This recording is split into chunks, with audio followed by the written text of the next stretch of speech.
If this is your first time coming to my channel, then welcome. And if you're coming back, then welcome back. Today on this video, I'm going to be reviewing Cardcaptor Sakura Clear Card. Ooh. So I saw the American version of Cardcaptors back when it first came out. This review will not only be on the Clear Card series, but just with Cardcaptors as a whole. And I'm going to go ahead and go through some of the big differences from the anime versus the manga, just getting into the characters as a whole. I personally like Sakura. I think she's a great main character. There are a lot of things that I wish Clamp would have done to change the story, kind of make this story the best that I thought it could be. I think that there's a lot of potential here as a magical girl series to do a lot of cool things. The series just falls very short for me on that. I think that the manga, a lot of things in there are much better than what I feel like the anime portrays. And actually the biggest difference, for those of you that don't know, the anime has 52 cards. The manga only had 19. So that's a big jump. And then with the anime, because they introduced these 52 cards, you would think that every single episode would have been dedicated to her capturing a card. But it actually wasn't like that. There were a lot of episodes where you didn't know how she caught these cards, or they didn't really, it was kind of like a missed adventure on their part. And for me, it's like, why are you going to add an additional, X amount of cards, but you're not really going to play around with it and kind of show the capabilities of what those cards could bring to the table as far as adventure wise. I really wish that Clamp would have kind of progressed her character a little more. She's such a sweet girl. She fits the character well of somebody who I would say is likable, but to me she comes off a little too unrealistic. There's a lot of times where she really doesn't show much anger. Every person at some point in time has a cutoff. At least that's just how I feel. I mean, if you know somebody that never gets angry, I guess I'm wrong in saying that. But for me, she always ever just seems to have one emotion. And it's kind of hard to, I guess, relate to her, because a lot of things that I feel should make her angry or should kind of have her think a little more, she just doesn't behave that way. She just goes back to being, well, it's okay, it'll all work out and blah, blah, blah. And I'm just like, okay. She doesn't seem worried about the things that she should really be worried about, because everyone just keeps telling her to not worry. And I'm like, well, if we're not going to worry now, when are we going to worry? And so but once again, this is just my critique of her. Other than that, I think that she is an amazing character as far as a magical girl. She really steps in her role. It was funny because in the English adaptation, it never really seems like she didn't want to do this. She was kind of like burdened in the beginning, but she stepped into it, and then she really started liking the cards, and she really started liking the idea of being their master and just wanting to take in this role. But then when I watched Clear Card, she seemed very indifferent on it and kind of made comments about how she didn't choose this and how she didn't want this. And I was just like, whoa, okay, this is a different version of Sakura that I'm not used to. And those are the things that I'm talking about, where they don't really dwell too much deep into her character. Her character is very like base point. She's kind of a character that's shrouded in mystery. It kind of makes you feel a little wishy-washy about her role, because you're just like, oh, okay, she's not, oh, wow. For me, it's hard to want to follow this character when I feel like I really don't know what she wants or what she stands for. And she seems very unsure of herself, which a lot of people are going to argue and be like, well, she's young. It's a lot was put on her shoulders, and it's understandable for her to feel that way. Yeah, but at the same time, she's not really saying those things. She's just kind of being, like I said, very wishy-washy. She's very mysterious, and the show just doesn't really do a good job of kind of getting you inside her head so that you really understand her as a character. She also doesn't ever really try to think a little harder of what her role is, why certain circumstances are coming up to her, and it kind of leaves it very lost. Like in the manga, she's a lot more put together. It seems like she really is a lot more put together. She has a lot more thoughts, clear direction with her. But in the anime, she just seems very like she's not concerned about much. Like in the Clear series, I was very annoyed with her. and most of her associates, friends, whatever, because they just didn't seem like they were putting enough care or enough thought into why this is currently happening. And then most of them knew what was happening, but they didn't feel the need to tell her because they didn't want to worry her. And I think that that's the dumbest thing that you can use as an excuse to not warn somebody that you really care about something that's about to go down that they should probably know about. Like, that's an excuse. Like, oh, I didn't tell you about, about something that could have potentially really hurt you because I didn't want you to worry. Like, okay, well, maybe I don't really want you to be a friend because you're not looking out for me and you're not looking for my best interest in heart. I just feel like it's not realistic for all of them to know that something's wrong, something's happening, but we're not going to tell Sakura because we don't want to worry her. We're just gonna wait until shit really gets bad, like shit hits the fan, and then all of a sudden we're gonna be like, oh yeah, by the way, yeah, this is like the end. Which is kind of what they've done to her throughout the entire series, where they're just like, boom, this is happening now, and you don't have any time to prepare. There's lots of tests and things that she goes through that are just kind of thrown at her, and the people that are around her that's supposed to protect her don't really do a good job at protecting her. And for me, it's painful to watch. I'm like, fuck. Lee knew, okay? Lee knew something was up. Ariel knew that something was up. It was a sense, it was a feeling, and nobody told her. They still don't want to tell her. Kiro had a whole freaking monologue in his head about how he didn't want to tell her this stuff because he just didn't want to worry her. And it's just like, you're her guardian though. You really don't feel a sense of like protect and telling her this? Who cares? What's the worst gonna happen if she worries? Sometimes worrying would maybe force somebody to do something better or prepare better. But to not tell her anything and risk her getting into a horrible situation because she just didn't know and it hit her so hard, it just seems stupid to me that this is where they're choosing to have these characters go. And then it's not until, I kid you not, I think it's like the 13th episode, if not later. This series has 25 episodes, if I'm correct. I'm sorry, 24, 25. And it's not until almost the end of this first season that her friend Tomoyo goes, well, it's actually really like similar to your old cards. And then she's just kind of like, oh, you're right. I'm like, you mean to tell me you guys didn't figure this out early? Like, I've been figured that out, where I was just like, okay, it just seems like they're getting stronger. They're evolving. That's kind of what the series is showing you, that these cards, they're evolving. They're becoming stronger. They're just changing. They're transforming like she is. She's getting stronger. Such a horrible job of trying to keep you in the mystery that it's just very jumbled. And then you start becoming like Sakura, where you have no idea what's going on and you're just kind of figuring it out as you go. But it's not a good enough story to where you're like, okay, I see this. This was great. No, most of the series is dedicated to slice of life shit, and I can't stand that. There's not that much action. It's very repetitive. A lot of the cards that she's recapturing, same thing, literally copy paste. She found Spiral, same place she found Watery, which was weird because I really thought for sure it was going to be a water card, but she already had Aqua at the time, so it was just awkward. But anyways, but she's finding a lot of these cards where she found them last time, and I'm just like, you have a second series to do extra shit and you're hyping up these cards. You could change them and put her in different scenarios, put her in different adventures. Give us something so that we start to really see her grow as a person, as a master. We're not seeing anything. We're just seeing her just kind of go through the norm, and it's not really making her better as a person, nor is it making her better as a magical being. It's just boring. It comes off like very boring. And although the story, the anime, gives you like a lot, like I said, a lot of slice of life shit, a lot of talking about random shit. They're talking about classes, they're talking about club activities, they're talking about food, and they're talking about different kinds of food and who made the food and who goes to countries and so much extra stuff. And don't get me wrong, this is real stuff that people talk about, but you're not watching this to really know that. You're watching this because you're trying to see story development. This had nothing to do with story development. This had a lot to do with character development. But I just feel like it was a lot of nonsense. There was too much of it. It lasted for too long. And it was an every episode thing. Every episode, we were sitting down with them, eating food, talking about bullshit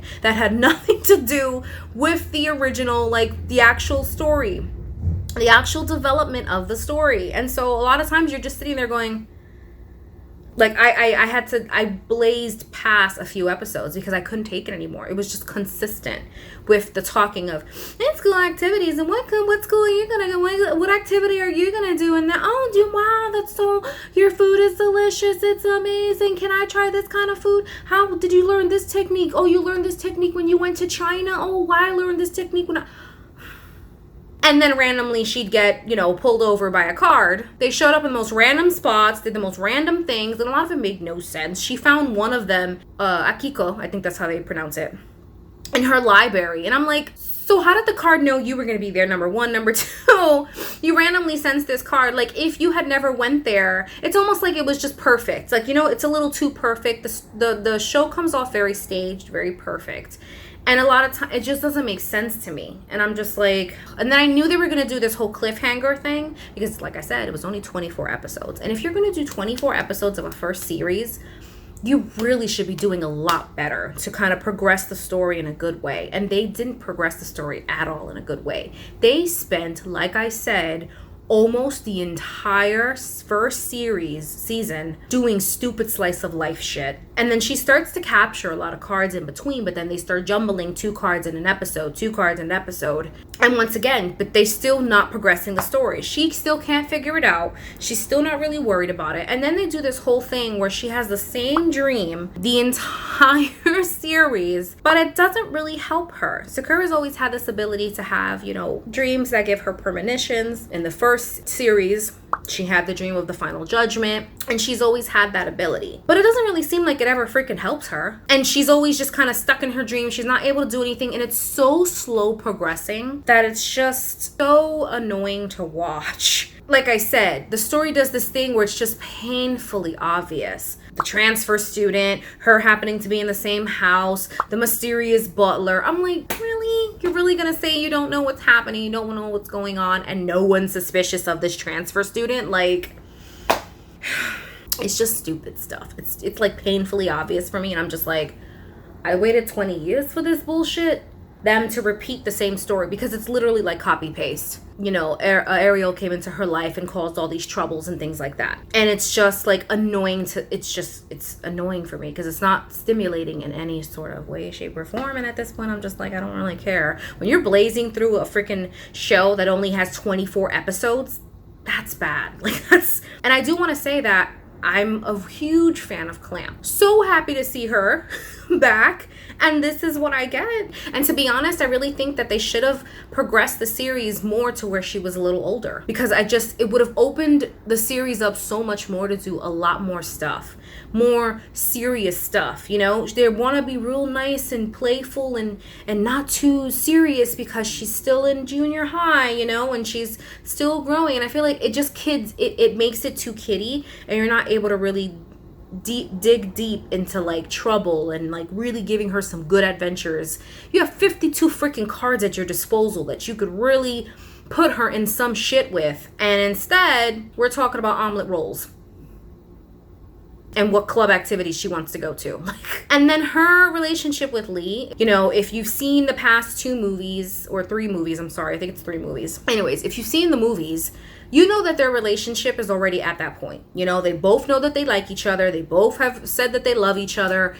All right, so you should be a lot more comfortable at this point with this person. He is your significant other. You've already said that he's your boyfriend, blah, blah, blah. She can't even say that that's her boyfriend. And they just act so standoffish with each other. They're acting like they have not confessed their feelings for each other. And now you want to see them grow as a couple. You want to see them grow and be affectionate and sweet to each other. And you don't ever really see that. It's randomly where he'll come up out of nowhere and hug her real tight like he did in the episode where she made him fly with her after she got the mirror card, which I want to say was probably the first card that their name did not change. And she actually looks the same. They said similar. She looks almost the same. But yeah, so the episode with the mirror card where she has him fly up and all of a sudden he randomly just squeezed her tight. And I'm like, yes, I want more of this. What do I got to do to get more of this? Other than that, the entire series is them going, I get it. I get the whole thing with the anime and the blushing and the romance, and it's very slow and it's not as progressive as American cartoons. She can't even call him to check up on him and make sure he's okay because she's so embarrassed and she's so shy and she doesn't want to bother him and she doesn't want to inconvenience him. If you feel that way about him, then just don't fucking be with him. Like, it's just too much for me to just sit there and go, yeah, I get that. I understand that. No, I don't. I really don't. And it's just annoying because I don't see these characters progressing as individuals and then as a unit. It's just like, waited 20 years for this. The differences in the anime versus the manga. The anime doesn't do a really good job of explaining her parents. You don't really know how her mother died. It's just kind of chalked up to it was an illness. So you've kind of missed that part of the story. You also really don't know too much about her dad other than he's an archaeologist. To be honest, the manga has an amazing story for him, like a background story, which I think should have been adapted. So Clowry, when he dies, he goes ahead and splits his soul into two parts. Ariel, I hope to God I'm saying his name right. If not, then American viewers will know him as Eli. But anyways, so Clowry splits himself into his soul into two parts. One is Eli Ariel. The other part is Sakura's dad. With him doing that, he just, he has powers. He's able to kind of understand her more. When Ariel goes ahead and gives him half his power, which enables Sakura's dad the ability to see his late wife, which I thought would have been great because they could have incorporated her a little bit more into the series. We could have had more of a support unit going on for Sakura. It just would have been nice to kind of see that character. And so I feel like that would have been a really cool aspect between her and her dad. There's a disconnect between her and her brother, which I find really weird how she doesn't know her brother has special powers. Almost the entire freaking series. In the manga, it's brought up, but in the anime, for whatever reason, no. I don't know why. I'm sure they have their reasons. Maybe they don't want to clutter her unit, her circle. I don't know. And they bring it up too in the anime, the Clear Card at least in that series. They bring it up more where, it's just this trust that he has in her. He knows that she's going through stuff, but he's not going to pester her or anything because, he just knows. He just trusts her. And he even mentions how the mother also had a inkling of, she had that kind of ability as well, which even brings me more to I'm like, okay, well, can we get some backstory for the mother then? Like, if you're going to keep bringing her up, give me something. Give me something on her. And Lee's given a lot of power in the anime versus the manga. He's really more of a support system for her. But in the manga, he's given a lot of power, and he actually has been there a lot more often to help her capture cards. It's nice. Once again, this is development for them as a couple, which is nice. But at the same time, you want to see Sakura progress as their master and step up into this role. And for the most part, she does. But there's a lot of times where you watch her and she's just like, what should I do? What should I do? I have to stop this card, but I don't know how. She doesn't even try. Versus there's some moments where she's already putting out 5 cards in her hand. She's just like, boom. And she's on her way. And I'm like, yeah, this is what I want to see. But then there's this moment where literally she was standing there and it was painful to watch because she's just like, I don't know what to do. I have to capture it. But what am I going to do? I'm like, why don't you fucking try? Why aren't you thinking about things? What's going on? She's just one moment. She's like, yep, I know what I'm doing. I'm going to try all these things and I'm going to see what's going to happen. She's like problem solving. The next moment she's like, I don't know. She's backed up in a corner with her staff and she's acting like she's scared and she doesn't know what to do. And she's not putting any thought process into this. And I'm like, I can understand if she gets jumbled sometimes, but it's very conflicting for her character. And then even if you're there's a way that they could go about it to where it doesn't show her to be completely halted. If she tried something and she tried a card and it didn't work, then she'd be like, I don't really know. Which she's had those moments. But to be completely with, I don't know what to do, and then she's backed up in a corner, I'm just like, but try. There's no sense of trying. She's just like, I don't know. And then it was annoying to me too because Kiro comes with her a lot for all of these things. So in Clear Card, instead of, I don't know what's supposed to be its counterpart, I guess ice or the icy or freeze. I'm sorry. I think it's freeze, whatever. But it's hail now and it's throwing little hail balls at her. And they're like, well, it's ice. So clearly you need a fire-based card. And she's like, okay. And she goes through her little Rolodex. Turns out she has no fire-based cards yet. She doesn't have fiery, or blaze is the new one. She doesn't have blaze. So she doesn't know what to do. Kiro is standing not 5 feet from her. And he's just like, oh, right, you don't have a fire-based card. I'm like, you spit fire. What? There's those moments where I'm just like, what? I'm like, what are you doing? And as his master, you know what I mean? She'd be like, well, I don't have a fire-based card, but, you know, transform and woof. There is that set of, like, you're just like, what am I, come on. Like, you just want to see more progression and thought, and you want to, it was so frustrated. I didn't think of it at the time, but then they said something where they're like, he goes, well, we can't fight fire with fire, and I'm fire-based, so, and I'm just like, well, why didn't you help with hail? You could have helped her, and you didn't then. Like, the series, I love Cardcaptors, but I'm very disappointed in this new series because it's just so jumbled. The development of the characters is just not where it should be. The action is not where it should be. For you to introduce all these cards and not give us really any sort of action, adventure, nothing. And I don't know if it's because they're trying to be too cutesy because she's still young, and that's something that can inhibit a person from wanting to really put this person through, like, you know, the ring. But at the same time, I feel like it kind of just disables you to really get a good story and, you know, and really see her, like, push herself as this person. I feel like they should have started this where she was either in high school or, you know, like her last year of high school, just much older, so she could really start to own into her power. Also, I want to go ahead and give a little mention to the dub. Clear Cards is dubbed. It doesn't sound good at all. I don't know what's going on with the American dubbing system, whatever you want to call it, Funimation, all of them. I don't know who they have in charge now or what their main people are, but it's not okay. They are not doing a good job with capturing the likeness of their characters, and the English is painful to listen to. I'm just like, it's too mousy, and I don't know how to explain it. It's just, I can't. When you look at the American one that was brought out, you know, the first Cardcaptors, they just blended so much better. It was something that just blended better, and most 90s cartoons are that way. 90s dubs are so much better than what they are now, and I don't know why. Maybe it's the veterans are no longer doing what they're doing, they're giving new people chances, whatever.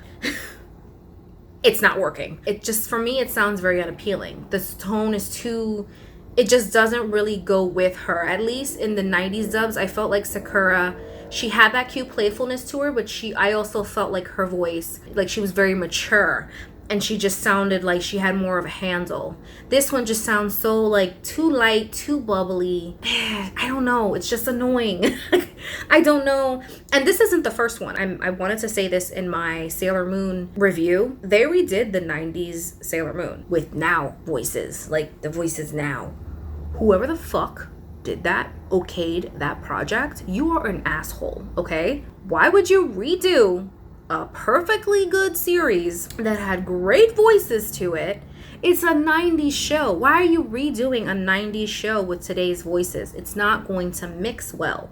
The lingos and the way that they do their voices don't match well to what it was back in the 90s. You just can't do that and expect to have a smooth, crisp transition. It just doesn't. It just comes off real fucking, it's too new age. It just sounds wrong. They went ahead and revamped it, so they gave them all their original names, which I'm like, okay, I mean, I'm not gonna knock it, it's their real names, but I grew up with Serenity. I didn't grow up with Usagi. For me, it like hit me real hard, and I was just like, why would you do this? Why? All 5 seasons are you can't even see the old dub. I don't even know where the old dub is now. It's lost forever in the dark hole. It's in a black hole. But now they have this new one. Once again, every dub that I've listened to so far that's been with like magical girls is painful to listen to. It's just not okay. If you have a young child and you want to watch it with them, I'm sorry. That's all I can say. I watched this completely in Japanese because I prefer Japanese. I couldn't do that dub. That's a crime. There was crimes committed. The wrap up that I have, the way that they finished this series, because of course they left it at a really big cliffhanger.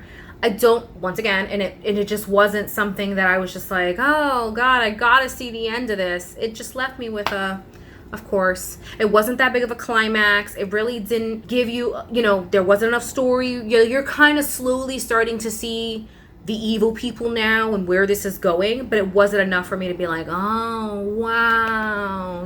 Like it wasn't like that. I was just like, okay, great. Now I have to wait God knows how long to find out how this crap ends. Like, that's kind of what mindset I'm in right now, which is sad for me because, like I said, I was ecstatic to hear they were coming out with another part of this. I just wanted more. I expected more. You know, like I said, this has been so long. They had so much time that I felt like something could have been done better. This is just, like I said, this is just the first season. I will be going ahead and updating and seeing when the next season comes out, and I'll most likely do a review of that. This will end this review. If you have any comments on whether or not you liked it, please let me know down below. And yeah, I'll catch you guys on the next one. See ya!